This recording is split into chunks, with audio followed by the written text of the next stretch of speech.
Look at just look here. As the pedal strokes go down, they can encroach on to the barriers. Janse van Rensburg, just watch. He was hit by the handlebars by Gardini. Gardini came, took Janse van Rensburg's handlebars away from him, and just look at the catapult of the bike, and Stybar just hits down. Very, very difficult there. Poor Servet down. Luckily for Boom, he just missed out there, but Gardini, what was he doing coming away? But then again, Van Rensburg was looking to the left and then moving over to the right. Okay, we had a crash in the middle and it forced riders out wide, and we said road space was going to be at a premium, and you saw what it did to the bikes. Once you hit those outcropping legs, the bikes got airborne, and that is a terrible, terrible sight. Feet of barriers should be protected, and to my mind that should be a much longer distance out, because if you start to head towards them, it could cause some very nasty injuries, and I believe that's what we've got right now. Yeah, that was just a reaction. Janse van Rensburg was just looking after, or he brought up Miesgits and just moving to the right-hand side, but over the top came Gardini, and Gardini just clipped his bars. Down he comes, and you know, these are the things that happen. You're riding over 40 miles an hour. Chaos in a sprint like that. There we go. I think you might get a better view of it from overhead. Let's have a look, Brian. Just look at the man easing up for Giant Shimano, and look at the Gardini coming up. Just moves ever so slightly, bumps.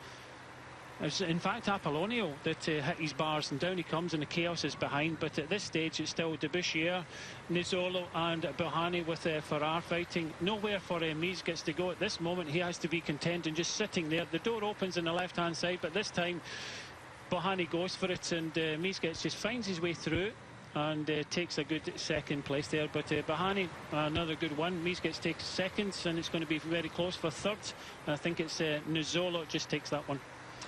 Well, the gaps will be nullified courtesy of the crash very, very late on, but we take no pleasure from that. Those feet frightened the life out of me. They weren't responsible for the crash, but potentially responsible for some of the nastiness that went on after it. Naturally, you go either side of a tumble. The legs of those barriers, not nice, and this is a terrible sight. There's dare I say it, that looks like a head injury, and I'm just hoping he is going to be okay. Well, what can you say, Brian?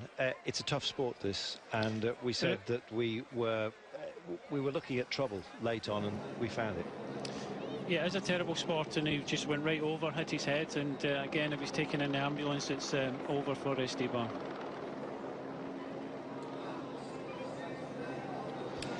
He's taken a nasty knock, and at least he's conscious, and that is what we will take comfort from. Neck brace is going on as well. He has his arms in that safety position as well.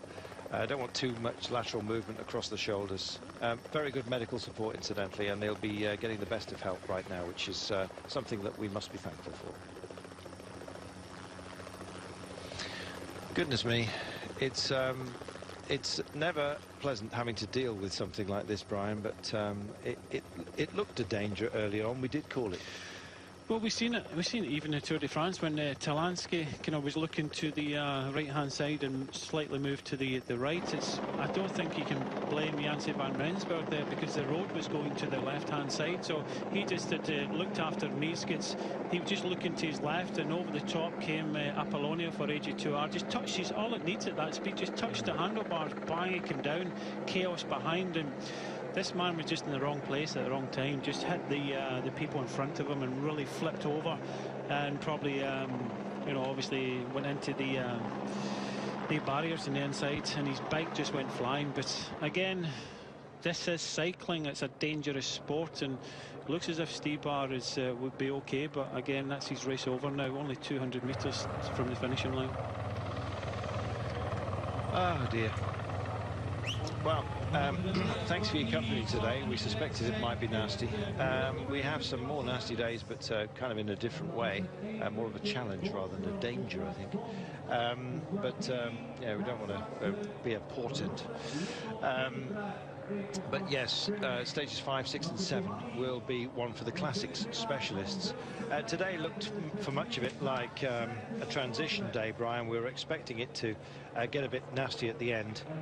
Unfortunately, our predictions came true.